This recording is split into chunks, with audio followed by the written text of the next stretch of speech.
Hello students. आज हम यहाँ पर करने वाले हैं जो इन्वेस्टमेंट की थ्योरी बची हुई है आपकी। यहाँ से क्या क्वेश्चन आता है मैं सिंपल आपको बता देती हूँ। एक तो क्वेश्चन पूछा जाएगा यहाँ पर जो थ्योरी के नेम से, ठीक है ना, थ्योरी के नेम से जो थ्योरी है ना उनके नेम, यानी कि किसने दी है किसने नहीं दी, ये इस तरीके से। तो ये ध्यान रखिएगा। ज़्यादा इतना बड़ा ये जो थ्योरी करवाऊँगी बहुत ज़्यादा डीप में करने की ज़रूरत नहीं है, जितना दिया हुआ इतना ही कर लोगे तो बहुत है। फर्स्ट की the accelerator theory of investment. क्या लिखा हुआ है? एक्सेलरेटर का मतलब होता है तवरक। क्या होता है इसका मतलब? तवरक। तवरक का सिद्धांत आपने पढ़ लिया ना, अभी मैंने यूट्यूब पर वीडियो अपलोड की थी, तो वही वीडियो देख लेना, ठीक है ना। उसको मैं अलग से नहीं करवाऊंगी। जो तवरक का सिद्धांत है ना, तवरक का सिद्धांत है, वो क्या करता है? वो कहता है कि वो बताता आपको कैपिटल आउटपुट रेशो के बारे में। किस चीज़ के बारे में बताता? कैपिटल आउटपुट रेशो के बारे में, कि जो इतना आउटपुट करने के लिए हमें इतनी कैपिटल की ज़रूरत पड़ेगी, ये इस चीज़ को बताता। ये जो थ्योरी आप पढ़ोगे ना, ये लगभग वही थ्योरी है, ठीक है। तो देखिए, इसको देख लेते हैं कि द एक्सेलरेटर जो है, एक बार मैं यहाँ पर कलर ले लेती हूँ दूसरा।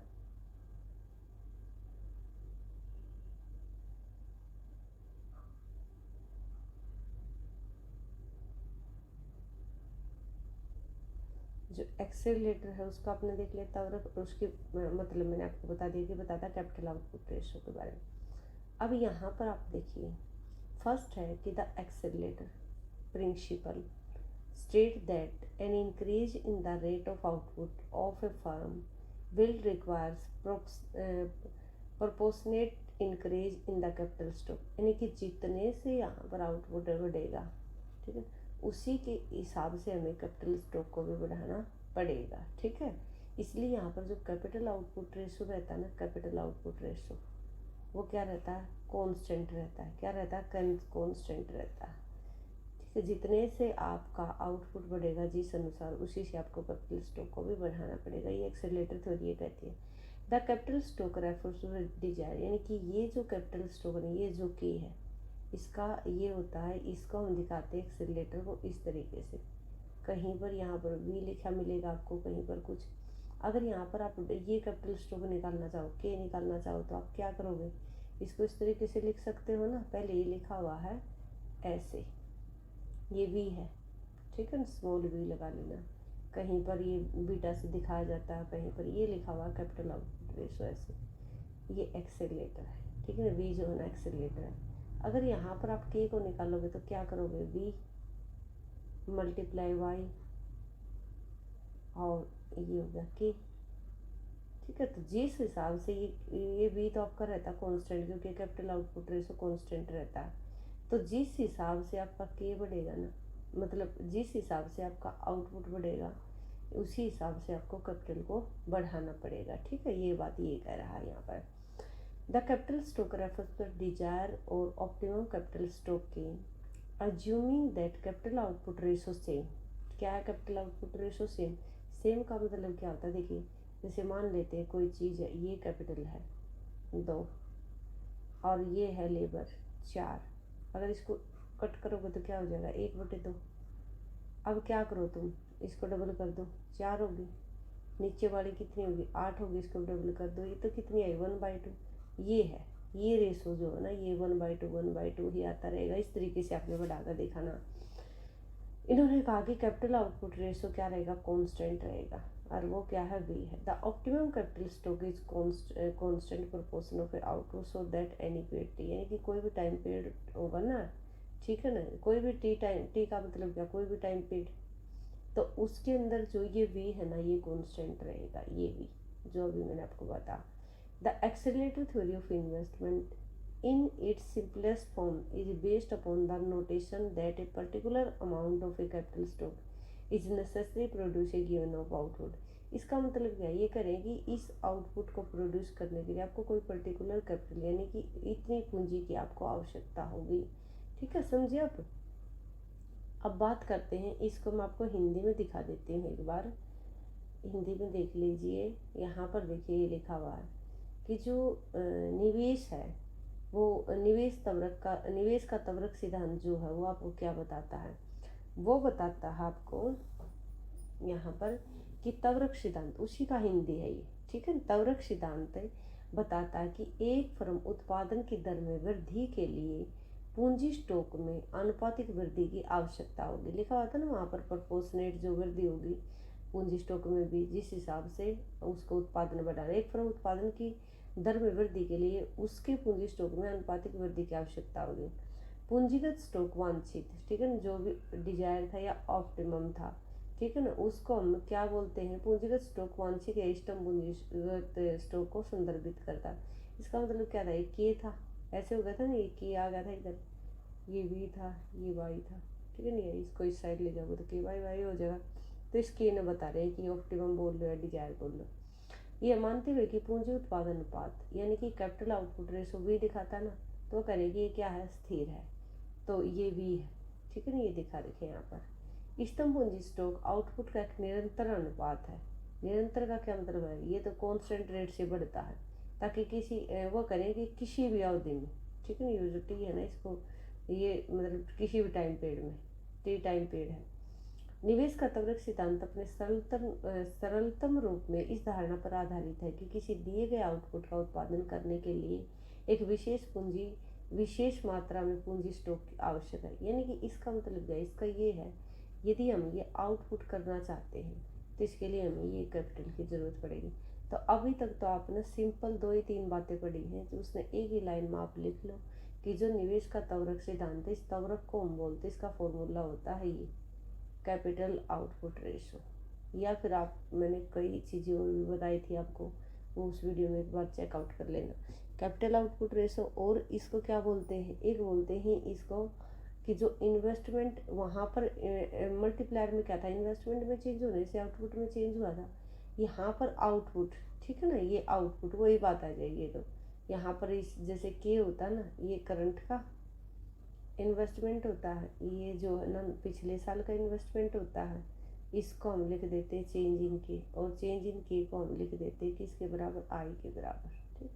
तो आउटपुट में अगर चेंज होगा तो कैपिटल में भी चेंज होगा, और के को क्या लिख सकते हो, आई लिख सकते हो आप। लेकिन आपने किसी इन चीज़ों ने छोड़कर सिंपल एक तो ये देख लेना और एक ये देख लेना, ये इम्पोर्टेंट है। अभी तक तो इन्होंने ये बोला कि वी कॉन्स्टेंट रहेगा, और इस आउटपुट को प्राप्त करने के लिए इतना हमें क्या चाहिए, कैपिटल चाहिए ही चाहिए। उसके बाद है सारा ये टॉपिक इंग्लिश में, क्योंकि बस यही आपके पॉइंट ऑफ व्यू से, बाकी तो एम ही बता रखा है।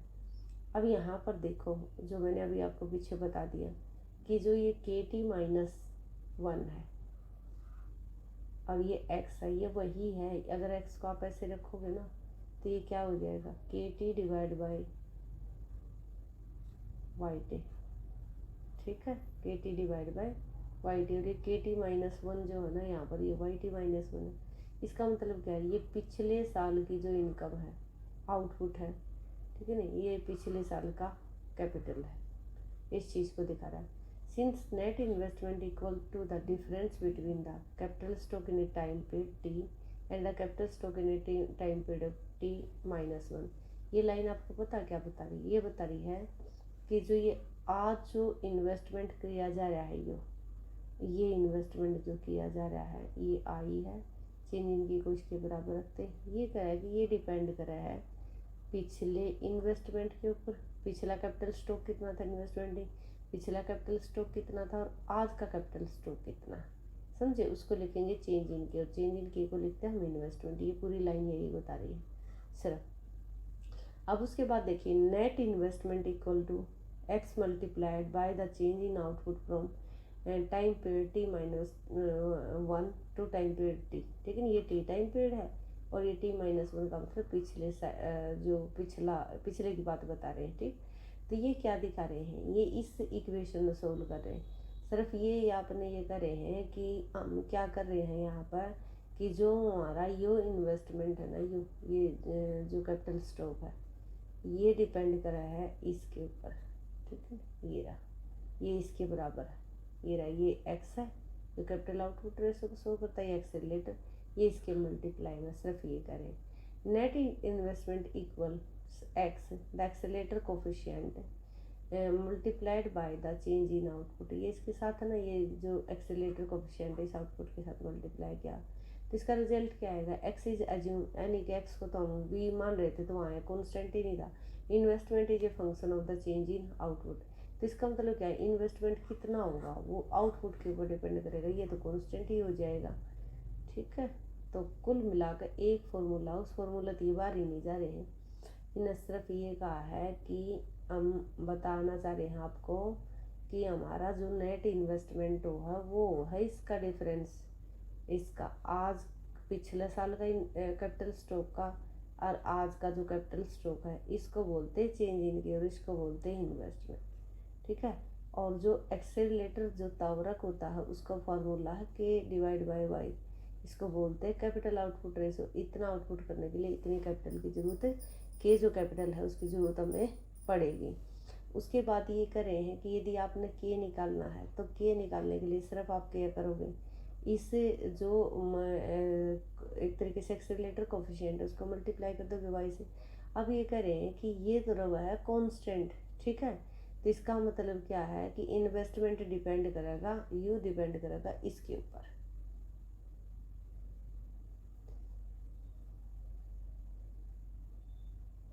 अब ये तो वही है, हमने पढ़ ही लिया, एक बार देख लेना, इसको कोई खास नहीं है। चलो इसको भी एक बार पढ़ लेते हैं।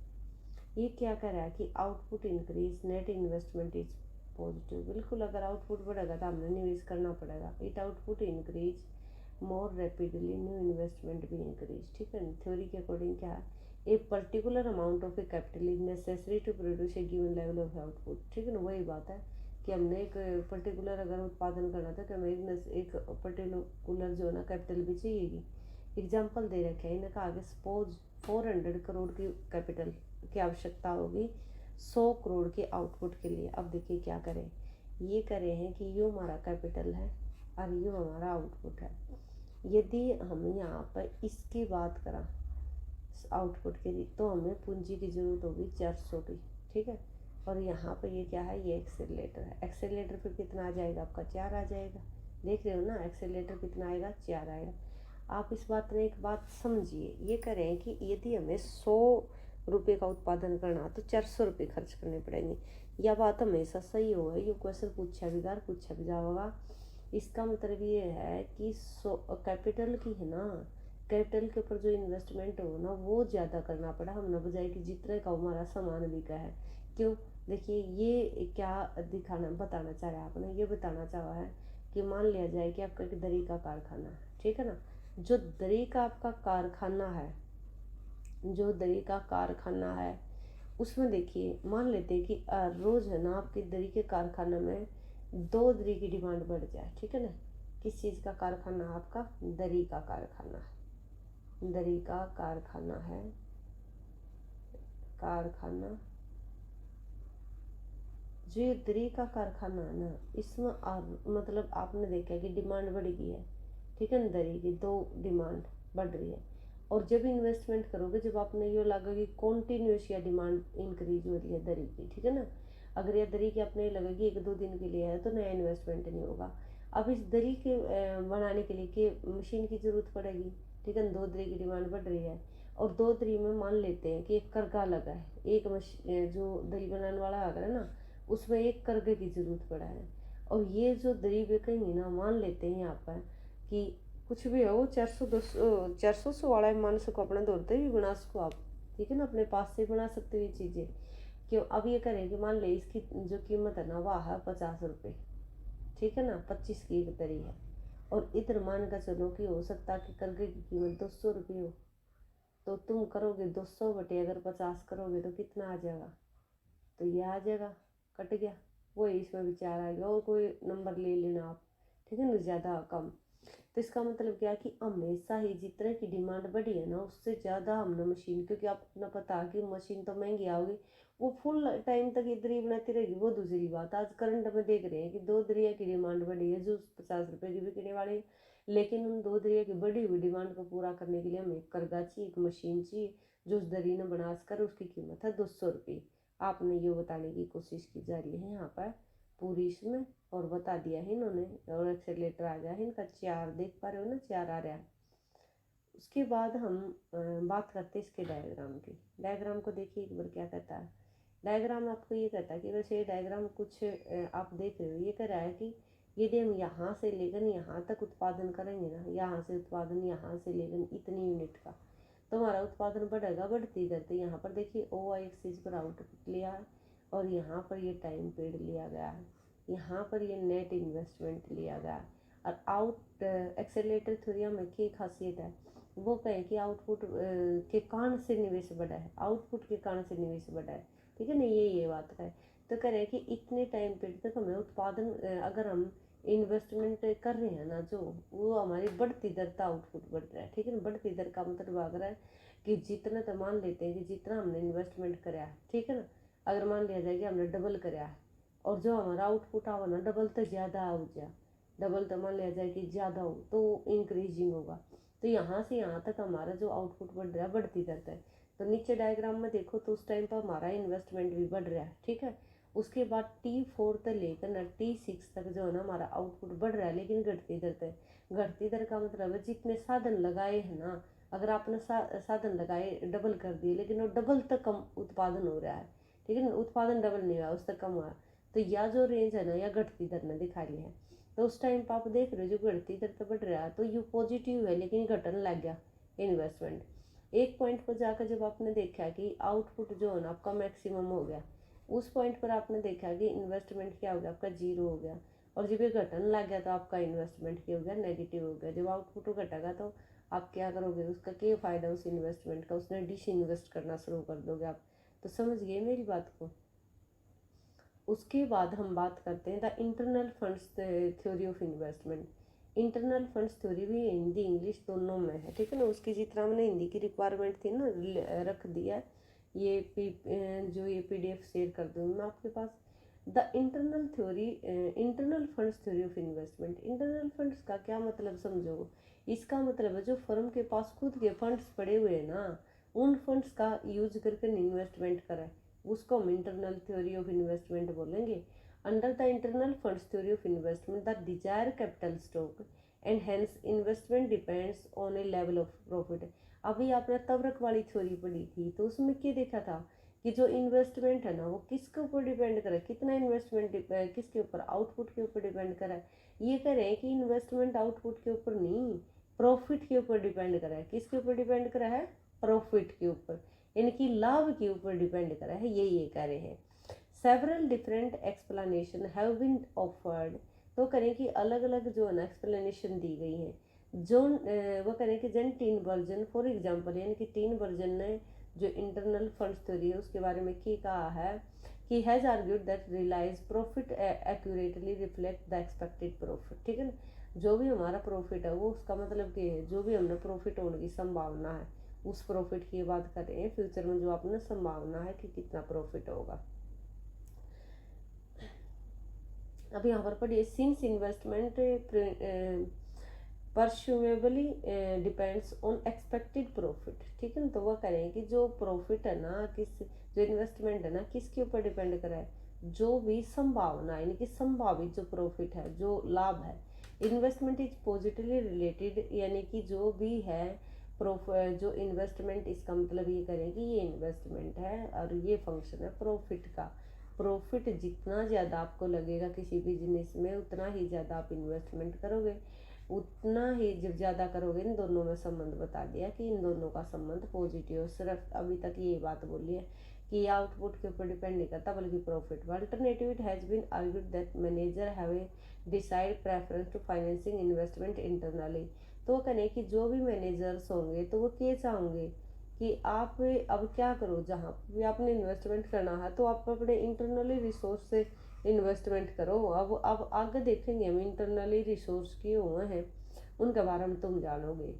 अब देखिए आगे कि फर्म्स जो हैं फर्म्स में obtain funds from investment purpose from variety of source, ठीक है ना। कौन कौन से सोर्स है, रिटेन अर्निंग, यानी कि जो प्रतिधारित जो भी अर्निंग होगी उनकी खुद की।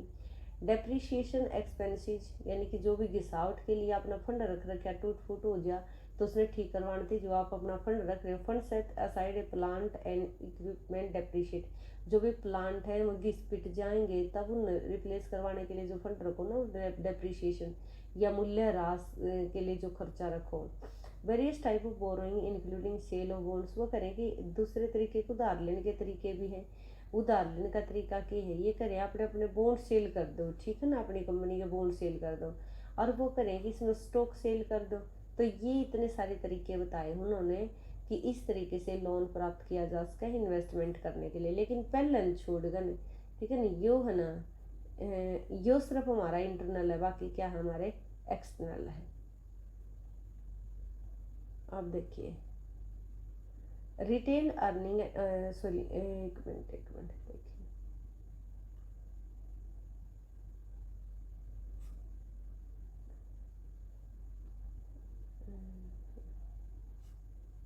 देखिए दोनों पहले वाले हैं ना बेटा, क्योंकि डेप्रिशिएशन फंड भी तो फर्म में रखा रहेगा, उसी के पास तो उसने खुद रख रखा है, तो ये तो है इंटरनल, इन्हें छोड़ गए, बाकी है एक्सटर्नल। ठीक है, ये बता रही हूँ मैं आपको।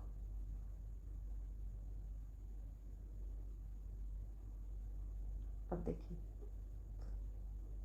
यहाँ पर देखिए कि retained earning and depreciation expenses are source of fund internal, ठीक है, और the other source are external firm borrowing commits a firms to a, वह करेंगी फिक्स पेमेंट सुड रिसर्च ना कर सी, कुछ नहीं पढ़ना आपने, जो आपने पीछे पढ़ लिया ना वो वही बहुत, उससे ज़्यादा नहीं करना है।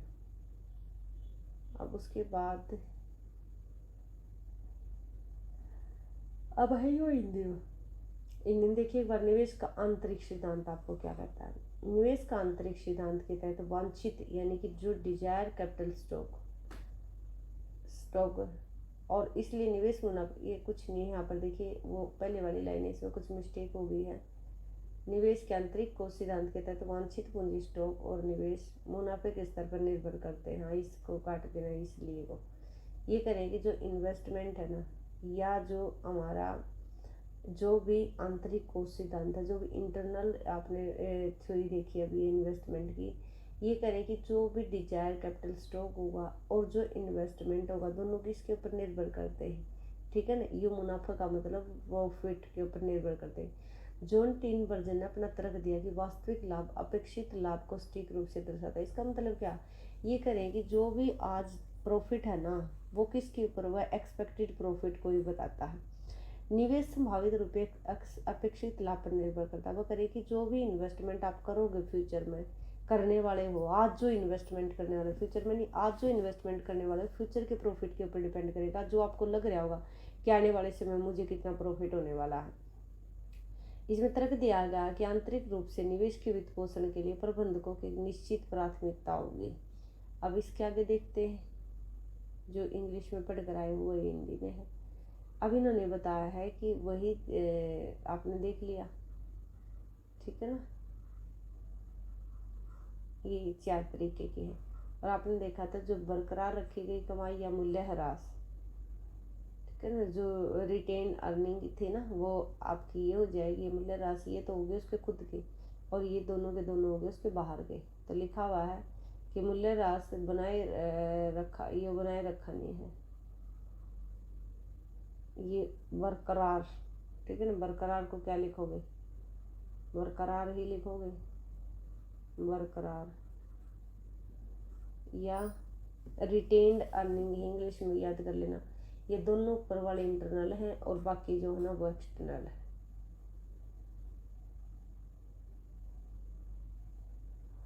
इसको एक बार पढ़ लेना, पीछे जो मैंने बताया वही है।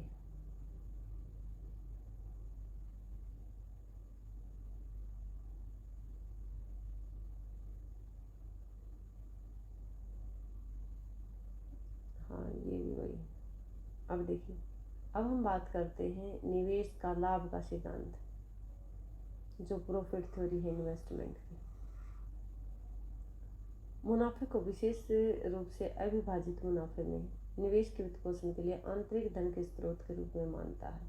मुनाफा जो है, मुनाफा का मतलब प्रॉफिट, निवेश लाभ और लाभ पर निर्भर करता है, ठीक है। निवेश का जो लाभ का सिद्धांत है, ये क्या कहता है कि जो निवेश है ना वो किसके ऊपर डिपेंड करता, प्रॉफिट के ऊपर, बदले में आय पर भी निर्भर करता। इसका मतलब क्या है, इसके अंदर ये करें कि जो इन्वेस्टमेंट, जो निवेश का लाभ सिद्धांत है वो किस किस के ऊपर डिपेंड करता, वो डिपेंड करता प्रॉफिट के ऊपर, किसके ऊपर, प्रॉफिट के ऊपर और इनकम के ऊपर। ये बात बोली। इस सिद्धांत में लाभ वर्तमान लाभ के स्तर हाल ही के दिनों से संबंधित है। तो करें कि जो ये प्रॉफिट है ना, ये प्रॉफिट है, ये करें कि ये आज का लाभ की बात कर रहे हैं, ठीक है ना, और हाल ही के दिनों का जो लाभ है ना उससे रिलेटेड है। यदि कुल आय और कुल लाभ अधिक है, ये करें कि यदि ये दोनों के दोनों अधिक है, ठीक है ना, तो वो करें कि उसकी रिटेन अर्निंग या जो अभी ये थी ना बरकरार, उसको प्रतिधारित आय भी लिख सकते हो। तो वो करें कि जो अगर इसके लाभ अधिक है, देखिए यदि कुल आय और कुल लाभ अधिक है तो फर्मों की प्रतिधारित आय भी अधिक होगी, और इसका उल्टा भी यही है, यदि दोनों कम है तो उसकी जो रिटेन अर्निंग होगी वो भी कम होगी। इस प्रकार यदि लाभ अधिक है तो प्रतिधारित आय भी अधिक होगी। और जब आय, अगर आपको इनकम ज़्यादा हो रही है तो इसका मतलब क्या है, लागत कम है, और लागत कम है तो इसका मतलब आप ज़्यादा पूंजी में इन्वेस्टमेंट करोगे। यही कारण है कि कंपनियां प्रतिभूतियों को खरीदने, सिक्योरिटीज़ को खरीदने या शेयरधारकों को लाभांश डिविडेंड देने के लिए बैंकों में रखने के बजाय निवेश करने के लिए अपने अतिरिक्त लाभ का पुनर्निवेश करना पसंद करते हैं। ये करें कि जो भी उनका डिविडेंड्स देने के लिए बैंकों में नहीं रखती वो कंपनियां, जो उनका प्रॉफिट होता है क्या करती है, उसको री इन्वेस्टमेंट कर देती हैं, क्योंकि उनको क्या है फ़ायदा, उनकी रिटेन अर्निंग क्या है बढ़ जाएगी।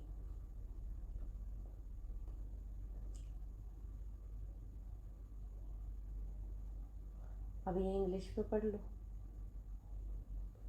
यहाँ पर देखिए, profit theory of investment, the profit theory regards profits is particular undistributed profit, वही बात है ना जो पीछे पड़ी है, as a source of internal funds for financing investment. इसका मतलब क्या है, अभी तक नहीं समझ में आया तो अभी समझ लो।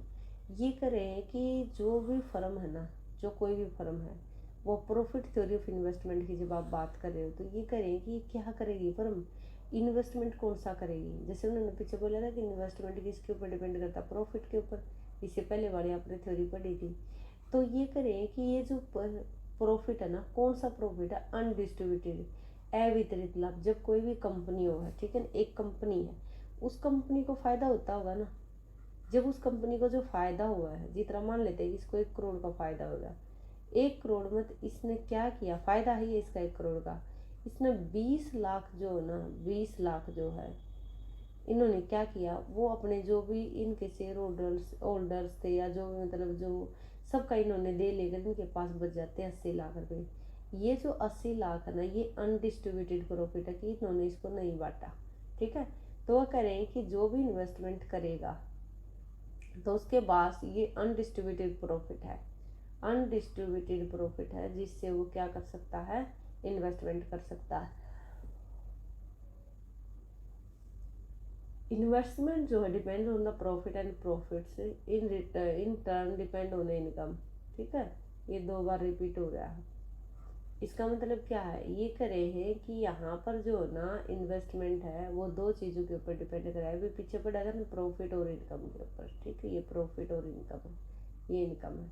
इन this story profit relate to level of a current profit, यानी कि आज का जो प्रॉफिट है उसके ऊपर डिपेंड करा है, और जो रिसेंट पास्ट है, ठीक है, उसके ऊपर डिपेंड करा है। इसका मतलब क्या है कि जो प्रॉफिट की हम बात करें ना, प्रॉफिट कौन कौन सा है, प्रॉफिट है करंट का, यानी कि टी टाइम पीरियड का प्रॉफिट जो है, और दूसरा जो प्रॉफिट कौन सा, दूसरा प्रॉफिट की बात कर रहे हैं वो है P(T-1), ये पी का मतलब प्रॉफिट समझ रहे हैं ना, कि पिछला जो अभी पास्ट गया है ना उसका जो प्रॉफिट है उसकी बात कर रहे हैं, ठीक है ना। तो थ्योरी प्रॉफिट का ये 2 तरीके की प्रॉफिट की बात है। अगर पूछ ले प्रॉफिट थ्योरी ऑफ इन्वेस्टमेंट के अंदर किसकी बात करी जा रही है, तो अनडिस्ट्रीब्यूटिव प्रॉफिट के ऊपर इन्वेस्टमेंट डिपेंड करेगा। अभी तुमने पूछेंगे प्रॉफिट कौन सा प्रॉफिट, आज का जो प्रॉफिट है और जो थोड़ा सा पीछे वाला जो प्रॉफिट है।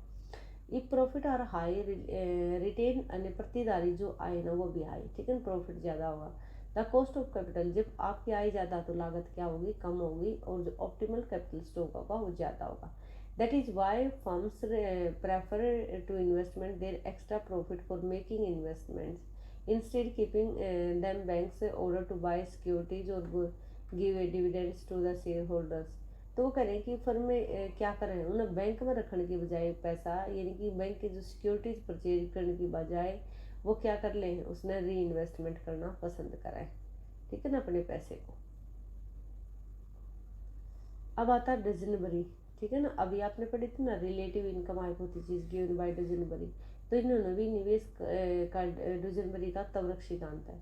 जेम्स डजनबरी अपनी पुस्तक, इनकी बुक का नाम याद रखोगे, business cycles and economic growth. Economic growth में सरल तवरक का, यानी कि जो इजी तवरक है, का विस्तार प्रस्तुत किया है। और लाभ सिद्धांत और निवेश के तवड़े सिद्धांत में, यानी कि जो प्रॉफिट थ्योरी है, ठीक है, और जो एक्सीलरेटेड थ्योरी ऑफ इन्वेस्टमेंट आपने पढ़ी है, दोनों को इंटीग्रेट कर दिया, एक जगह मिला दिया, उन्होंने अपना अपनी थ्योरी दी है खुद की। जिनकी खुद की थ्योरी है वो थ्योरी क्या कहा, वो थ्योरी आपने कहा कि पूंजी स्टॉक बढ़ने पर सकल मूल्य ह्रास से अधिक होने लगता है। तो वो करें कि जब हमारा कैपिटल स्टॉक बढ़ जाए, अब आप ये बताइए कैपिटल स्टॉक का मतलब है मशीनों का बढ़ना। देखिए आप सिंपल सिंपल चीज़ें सोचिए, अगर मशीनें जितनी ज़्यादा होंगी, जितनी ज़्यादा मशीनें होंगी, तो मशीनें होने का नुकसान है या फ़ायदा, नुकसान है।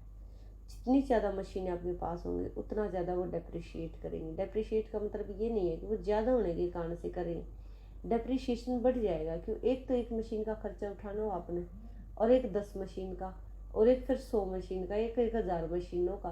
तो इसका मतलब क्या है, इतना ही बड़ा, जितना बड़ा आपका प्रोग्राम होता उतना ही बड़ा खर्चा होता। तो ये कह रहे हैं कि जितना ज़्यादा पूंजी स्टॉक बढ़ेगा ना, उतना ही मतलब बढ़ने पर सकल निवेश मूल्य ह्रास है, यानी कि जो ग्रोस पूंजी स्टॉक बढ़ने पर सकल निवेश मूल्य ह्रास से अधिक होने लगता है। ये देखिए मशीनें जितनी ज़्यादा होंगी डेप्रिसिएशन उतना होगा। अब इस लाइन में इन्होंने क्या बोला, इस लाइन को एक बार दोबारा समझिए।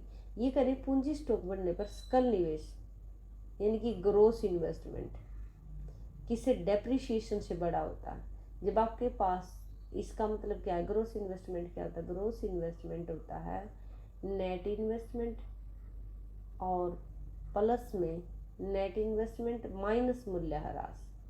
ये आपकी ग्रोस इन्वेस्टमेंट की डेफिनेशन है, ठीक है ना।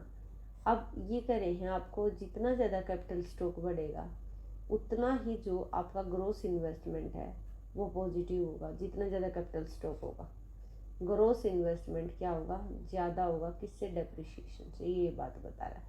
लेकिन एक अगर पीक पर पहुंचने के बाद भी आप मशीनें बढ़ाते हैं तो वहाँ पर मूल्य ह्रास ज़्यादा हो जाएगा, ये ध्यान में रखिए। आय बढ़ने पर निवेश बचत से अधिक हो जाता है। वो करें कि जब इनकम बढ़ती दिखाई दे रही हो आपको, तो हम क्या करते हैं, इन्वेस्टमेंट ज़्यादा कर लेते हैं अपनी सेविंग से, चाहे कहीं से उधार लेकर करना पड़े। ये इस थ्योरी की बातें हैं, आपने इधर उधर से नहीं जोड़नी, जो लिखा गया वो पढ़ना। आय की वृद्धि दर और पूंजीगत स्टॉक की वृद्धि दर पूरी तरह से पूंजीगत स्टॉक के आय के अनुपात से निर्धारित होते हैं। वो करें कि इनकम जो ग्रोथ रेट है और कैपिटल ग्रोथ जो पूंजीगत, यानी पूंजीगत स्टॉक की जो ग्रोथ रेट है पूरी तरह से पूंजीगत स्टॉक के, ठीक है ना, आय के अनुपात से निर्धारित होती है।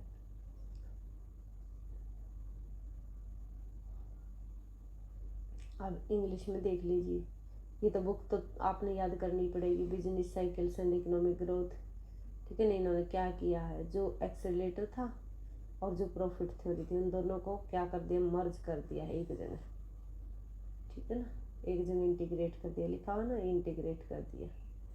ये रहा, इन्होंने 3 बातें बोली हैं। Gross investment starts exceeding depreciation when capital stock grow. ये करें जब कैपिटल बढ़ेगी ना, कैपिटल बढ़ेगी, तो वो करें कि जो हमारा ग्रोस इन्वेस्टमेंट है वो ज़्यादा हो जाएगा, उसमें मूल्य ह्रास से, डेप्रिसिएशन से।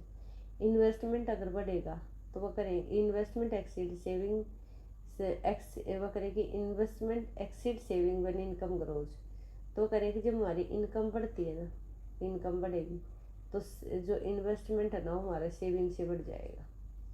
The growth rate of income, the growth rate of capital stock, यानी कि जो भी ग्रोथ रेट है, ग्रोथ रेट में कैसे लिखते पता आपको, इनकम की ग्रोथ रेट लिखोगे तो ऐसे लिखोगे, ये इसको ग्रोथ रेट बोलते हैं। और जब कैपिटल की लिखोगे तो ऐसे लिख दोगे, ठीक है। तो वह करेंगे growth rate of capital and growth rate of income, growth rate of capital stock determine by entirely. वो करेंगे कि जो ये डिटरमाइन हो ना, दोनों के दोनों कितनी ग्रोथ रेट इनकम होगी कितनी कैपिटल में, ये किसके द्वारा इंटायर मतलब डिटरमाइन हो, race of the capital stock to income, ठीक है ना, किसके उसमें, कैपिटल स्टॉक टू इनकम। अब उसके बाद हम बात कर रहे हैं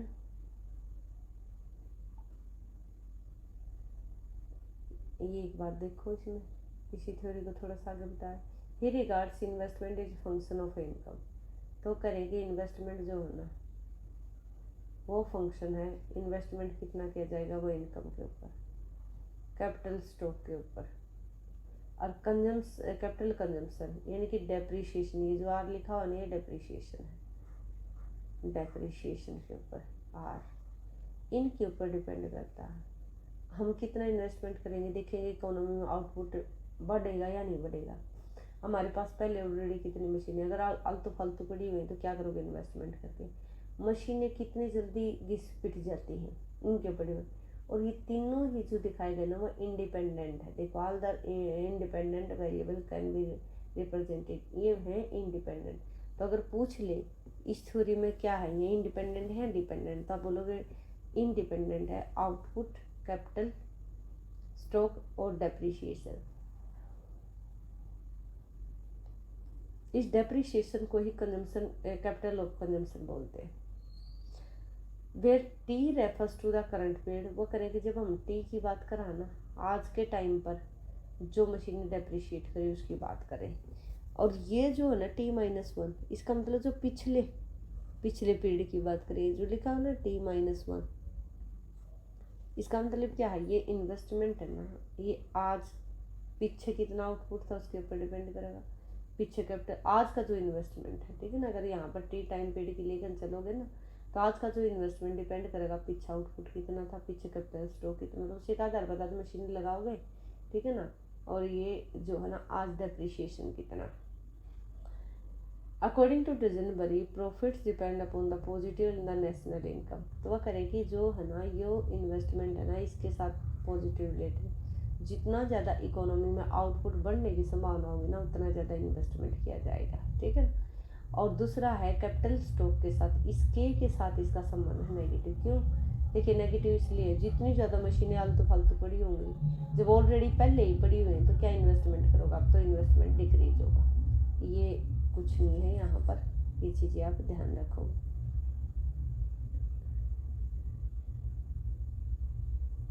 अब उसके बाद आती है फाइनेंशियल थ्योरी ऑफ इन्वेस्टमेंट।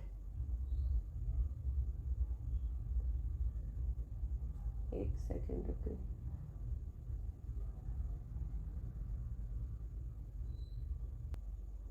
अब देखिए जो फाइनेंशियल थ्योरी ऑफ इन्वेस्टमेंट है किसने डेवलप की है,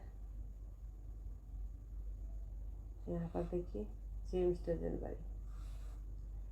इसको क्या बोलते हैं, इसको हम जानते हैं cost of capital, the cost of capital theory of investment, ये इस थ्योरी का नाम है, the cost of capital theory of investment. The accelerator theories ignore the, वो करें कि जितनी भी हमने तब रख की जो थ्योरी पढ़ी ना वो किस चीज़ ने इग्नोर करी थी, जो कैपिटल की जो कॉस्ट आवा ना, cost of capital in investment, जो भी हम मशीना के ऊपर या जो कैपिटल के ऊपर इन्वेस्टमेंट करा है उसकी कॉस्ट के बारे में तो ये करिए कोई बात ही नहीं करता, ठीक है ना, किसी ने बात ही नहीं करी। इसका मतलब क्या, कॉस्ट क्या अगर ब्याज की दर की बात करेंगे ये कि ब्याज की दर की बात तो अभी देखा इन्वेस्टमेंट वाला में आपने किसी ने की ही नहीं है, तो वो करें कि इसकी बात तो करी नहीं। ये भी तो इम्पोर्टेंट रोल प्ले करा है, जितना महंगा पैसा मिलेगा उतना कम इन्वेस्टमेंट होगा और जितना सस्ता मिलेगा उतना ज़्यादा होगा। They assume that the market rate of interest represent the cost of capital. मैंने आपको बता दिया ना पूंजी की लागत का क्या मतलब है, ये मतलब है to the firm which does not change with the amount of investment it makes. It means that unlimited funds are available to the firms at a market rate of interest. तो करें कि जो मार्केट रेट ऑफ इंटरेस्ट है ना, दिए हुए market rate of interest पे करें कि बहुत सारा आपको फंड जितना चाहिए ना उतना मिल जाएगा, ये ऐसे बोलते पीछे वाली थ्योरी। लेकिन in other words they supply funds to firm very elastic, ठीक है ना।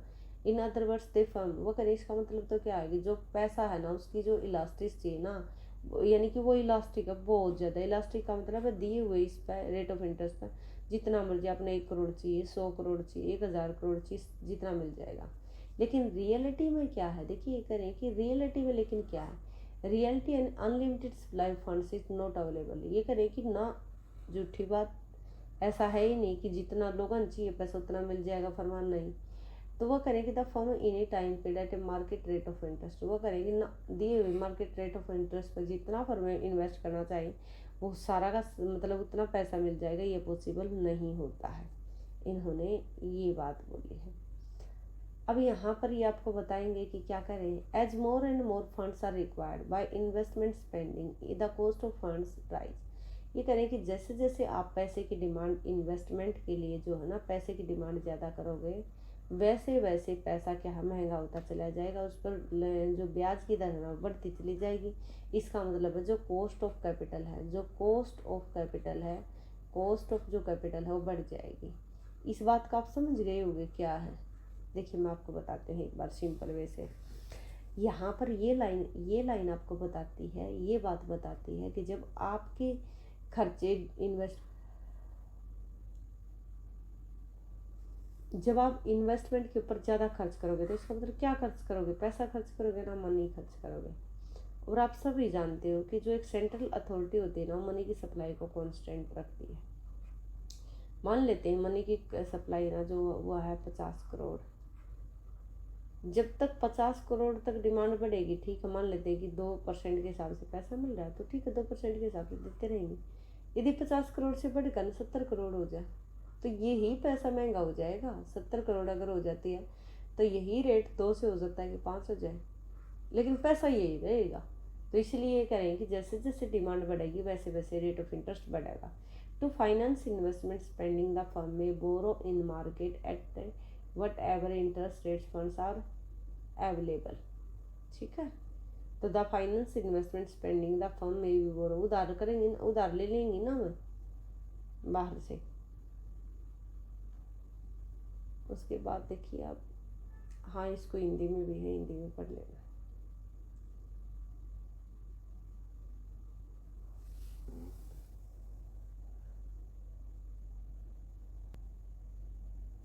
यहाँ पर देखो क्या लिखा हुआ है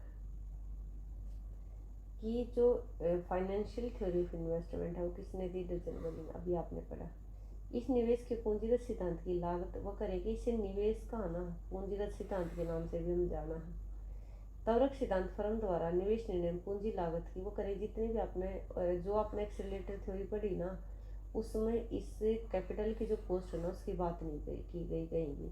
और जो कैपिटल की कॉस्ट है वह क्या है, रेट ऑफ इंटरेस्ट है। ठीक है, और रेट ऑफ इंटरेस्ट में क्या बोलेगा उन्होंने, वे मानते हैं, जो कौन मानते हैं, जो एक्सेलरेटर देने वाले हैं ये मानते हैं कि जो भी रेट ऑफ इंटरेस्ट है वो क्या रहेगा, कॉन्स्टेंट रहेगा। यहाँ पर पढ़ो, वे मानते हैं कि ब्याज की बाजार दर फर्म को पूंजी की लागत का प्रतिनिधित्व करती है, कि रेट ऑफ इंटरेस्ट जो है ना पूंजी की कॉस्ट है जो उसके द्वारा दिए गए निवेश की मात्रा के साथ नहीं बदलती है। तो करें जितना मर्जी आप इन्वेस्टमेंट करो जो ब्याज की दर है ना दी हुई रहेगी। कौन मानते, त्वरक देने वाले एक्सेलेटर। इसका अर्थ है कि फर्म को बाजार ब्याज दर पर यानी कि दी हुई ब्याज रेट पर तो जितना मर्जी धन जो है ना इलास्टिक है, जितना मर्जी आप यूज करो, लेकिन वास्तव में है क्या, बाजार ब्याज दर पर किसी भी समय अवधि में फर्म को धन की असीमित आपूर्ति उपलब्ध नहीं होती। तो वो करेगी, मैंने अभी एग्जांपल देकर बता कि मनी की सप्लाई तो कांस्टेंट है, तो दी हुई ब्याज दर पर पॉसिबल नहीं है कि जितना डिमांड बढ़ती जाए पैसे की उतना वो सप्लाई करते जाए। ठीक है, छोटी छोटी बातें हैं जो आपको ध्यान में रखनी है। उसके बाद है देखिए, जैसे जैसे इसे निवेश के लिए अधिक से अधिक धन की आवश्यकता होगी तो धन की लागत ना बढ़ जाएगी। तो मैंने पीछे बता दिया ना, जितना ज़्यादा इन्वेस्टमेंट आप करोगे, इन्वेस्टमेंट के लिए पैसे की डिमांड करोगे उतना ज़्यादा ब्याज की दर बढ़ जाएगी। इसके बढ़ने का एक ही पीछे कारण है, क्योंकि मनी की सप्लाई तो दी हुई होती है। अब दी हुई मनी की सप्लाई ने इतनी ज़्यादा कहाँ तक बढ़ाएंगे। निवेश खर्च को भी पोषित करने के लिए वह करेगी, जो इन्वेस्टमेंट है ना इसको फाइनेंस करने के लिए, इसके ऊपर खर्च करने के लिए फर्म जो भी ब्याज दर निधि उपलब्ध है उसे उधार ले सकती है। ठीक है ना, तो करेगी जो भी दिया हुआ, अब ये नहीं है कि फिक्स दिया हुआ, यानी कि जितना भी रेट ऑफ इंटरेस्ट दिया होगा उस पर क्या ले इसका पैसे को उधार ले सकते हैं। ठीक है ना, ये आपने पढ़ लिया। अब इसके बाद अब देखिए, एक सेकंड, एक पॉइंट रह जाता है यहाँ पर, कहाँ गायब होगा,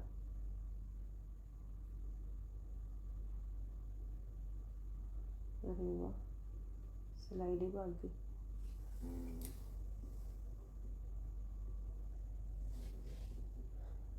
अब आप देखिए कहाँ कहाँ से वो उधार ले सकती है, कौन कौन से सोर्स हैं उसके। देखिए सोर्स के बारे में बात की गई है। सोर्स देखिए फर्म के कौन कौन से। एक्चुअली देर आर 3 सोर्स, वह करीब 3 सोर्स की बात करेंगे हम, ठीक है ना, जहाँ से उसको फंड अवेलेबल हो सकता है। अंडर इंटरनल यानी कि इंटरनल और एक्सटर्नल। फर्स्ट है कि रिटेन अर्निंग विच इंक्लूड्स, यानी कि रिटेन अर्निंग प्रतिधारित जो है, इसके अंदर क्या क्या इंक्लूड है, जो उसने अनडिस्ट्रीब्यूटेड अवितरित जो लाभ है, ठीक है ना, जो टैक्स देने के बाद उसके पास बचता है। और जो डेप्रीशिएशन अलाउंस था, यानी कि जो उसने जो मूल्य ह्रास हो जाता है, जो गिसावट हो जाती है मशीनों के लिए, उसने जो फंड रख रखा है ना, ये क्या है उसके, ये रिटेन अर्निंग प्रतिधारित आय के अंदर आएंगे। तो इस प्रतिधारित आय के अंदर वो करेगा कि जो इन्वेस्टमेंट करेगी ना ये फर्म, ठीक है ना, वो इनसे कर लेगी भाई, जो अपने अवितरित लाभ है और दूसरा जो डेप्रिसिएशन है, ठीक, कल के लिए जो फंड रखा हुआ है, ये है उसके इंटरनल सोर्स। पहले पढ़ चुके हैं ना। एक्सटर्नल जो borrowing from bank through the bond market, वो करा कि फिर क्या करेगी, वो बैंक से उधार ले ले, कैसे ले लेगी, अपने बॉन्ड्स के थ्रू, ठीक है ना, बॉन्ड मार्केट से। बोरोइंग थ्रू द इक्विटी यानी कि शेयर सेल करके, ठीक है ना, इस तरीके से वो ले सकती है। अब उसके बाद देखिए जो रिटेन अर्निंग वाला है ना, ये जो है, ये जो उसकी है ना, जो इसकी जो कॉस्ट आएगी ना, वो सबसे कम आएगी, ठीक है ना, जो इसकी कॉस्ट आएगी वो क्या आएगी, सबसे कम आएगी।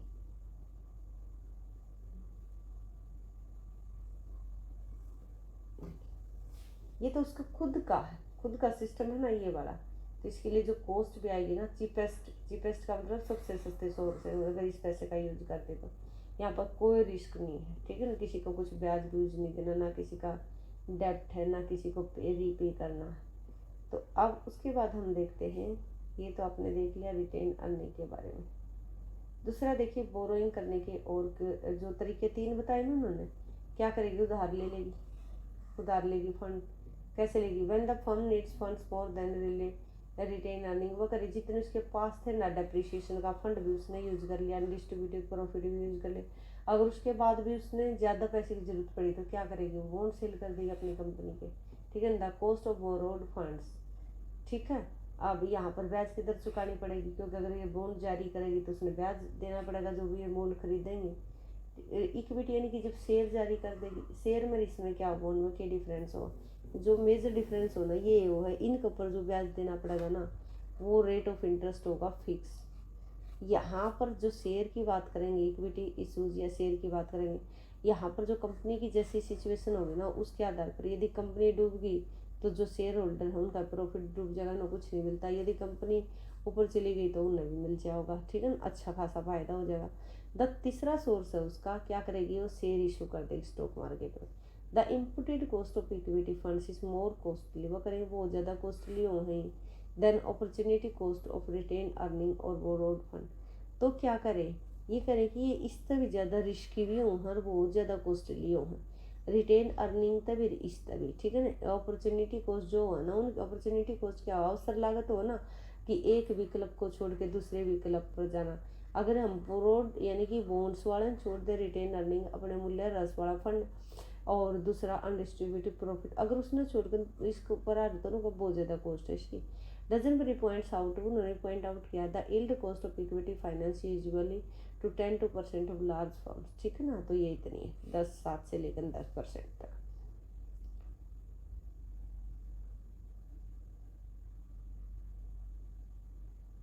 ये मैंने हिंदी में लिखा हुआ, ठीक है ना, वो रिटेन अर्निंग बरकरार कमाई जो है, ये आपने पढ़ ही लिया है।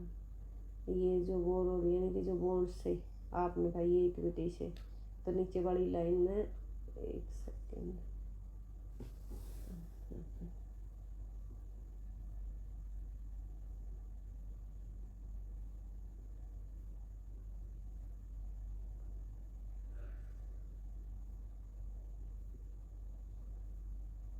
यहाँ पर देखिए नीचे क्या लिखा हुआ है कि इक्विटी वित्त की उपज लागत आमतौर पर बड़ी फर्मों के लिए, ये बार बार स्लाइड रुक रही है, चलो कोई नहीं, यहीं तक रखो आप। तो आपने देख लिया, मैंने आपको बता दिया ना वो सारा हिंदी इंग्लिश में दोनों तरीके से। देखिए अब आपकी मर्जी, आप हिंदी में करो या इंग्लिश में करो। दूसरी बात है, फिर मैं आपको बताती हूँ कि आप ना सभी बच्चे जो एम.एल. जिंगन बुक है ना, एम.एल. जिंगन, दोनों ही सब्जेक्ट के आप ले लो। अब आप ये कहोगे आप इसके ऊपर इतना क्यों फोकस करो, बुक तो और भी बहुत है, अच्छा लाउजा भी है और भी है, लेकिन जो मैक्सिमम सिलेबस आपने मिलेगा ना इसमें से कवर हो जाएगा, बहुत ज़्यादा लेंथी भी नहीं है। और एक चीज़ ना पढ़ो उसी में बार बार पढ़ो, उसी में अपने आप हो जाओगा, ठीक है ना। तो इसके एम.एल. जिंगन में ये इन्वेस्टमेंट थ्योरी नहीं मिलेगी, ये नाम आपके लिए दूसरी बुक में है, वहाँ से आपके मैं सेंड कर दूँगी हिंदी में अगर आपने रिक्वायरमेंट होगी तो। लेकिन बुक ले लीजिए, उसमें मैं आपके टिक करवा दूँगी, बता दूँगी कि कौन सा क्या है। एक दिन मैं उस पर वीडियो बना दूँगी छोटी सी, और तुम्हारे इस पर ऐप पर ही अपलोड करवा दूँगी, ठीक है ना, कौन से चैप्टर आपने पढ़ने हैं और कौन से नहीं पढ़ने। लेकिन ये बुक आप ज़रूर ले लीजिएगा। और रही बात, कुछ बच्चों के डाउट होते हैं कि पता नहीं सिलेबस होगा नहीं होगा, सिलेबस करवाने को तो मैं 20 दिन में करवा दूँगी, लेकिन मैं आराम आराम से ही तुम्हारा सिलेबस करवाऊँगी, ताकि सारे कंसेप्ट और सारा सब कुछ सही तरीके से उसके। तो थोड़ी सी पेशेंस रखिए, ना डरने की बात है। ऐसा तो आपने यहाँ पर मान लिया जाए कि ठीक है, मैं मान रही हूँ जिन बच्चा ने कोर्स परचेज कर रखा, हो सकता है कि कुछ बच्चों के ऐसा हो कि भाई उनके लिए 4,000 रुपये देने बहुत ही मुश्किल है। लेकिन आप देखिए 4,000 रुपये तो आप एम ही खर्च कर देते हो ना किसी भी चीज़ पर, फिर भी ये तो आपने प्रोडक्टिव उस पर लगाए हैं, ठीक है ना। यहाँ से तो कुछ ना कुछ आप सीख कर ही जाओगे, ऐसा तो है ही नहीं। अगर आप वीडियो देखोगे और आपने कुछ नहीं सीखोगे, नहीं, बहुत कुछ सीखोगे। लेकिन बेटा इतना पैनिक नहीं लेने का कि आप ये सोचने लग जाओ कि मतलब पता नहीं होगा, नहीं होगा, होगा क्यों नहीं। लेकिन आप भी सपोर्ट करिए, और मैं तो आपके लिए हर संभव कोशिश करूँगी कि आपका सभी बच्चों का हो जाए, जितने बच्चे भी यहाँ पर ऐप पर हैं। मैं तो ये कहती हूँ कि सबका हो जाए, ठीक है ना। लेकिन खुद की भी मेहनत करनी पड़ेगी, टीचर की सारी मेहनत नहीं होती, बच्चों की भी मेहनत होती है। तो ये ध्यान हमेशा रखिएगा आप, ठीक है। थैंक यू यहाँ तक वीडियो को देखने के लिए। बाकी आपको अगर कोई प्रॉब्लम है, कुछ टॉपिक जो आपके यहाँ पर अभी तक नहीं हुए हैं, अगर मान लिया जाए बाई चांस से आपका पेपर ही आ जाए, ठीक है ना, तो उस टाइम पर यूट्यूब चैनल पर इतनी सारी वीडियो पड़ी हुई है, एक भी मतलब ऐसा नहीं क्वांटिटेटिव, सारी क्वालिटेटिव ही है। माइक्रो की मैंने वहाँ पर बना दी है, ठीक है, ग्रोथ की मैंने बना दी, आईटी की मैंने बना दी, इंटरनेशनल ट्रेड की, तो कितने हैं जो आपकी रिक्वायरमेंट, उसकी स्टैटिक्स की मैंने बना दी है, तो ये सारी आपके काम की ही हैं। बैंकिंग की मैंने बना रखी है। तो ये सारी की सारी मैराथन आप अगर दो दो बार भी देख लोगे तब भी आपका एक भी क्वेश्चन नहीं छूटेगा, ठीक है बेटा। तो थैंक यू यहाँ तक वीडियो को देखने के लिए। अब मिलते हैं नेक्स्ट वीडियो में।